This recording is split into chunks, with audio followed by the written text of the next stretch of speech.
Hello everyone, today we will talk about how to fix or how to solve the problem of updates on the application of Brave. You will click on settings. In this page you will click on apps, default apps, app settings.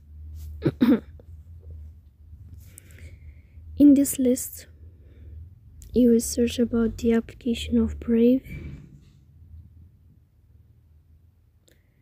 You will wait a moment until you find here Brave.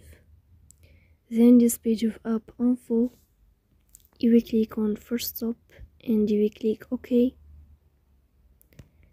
Here you will enter to the window of storage.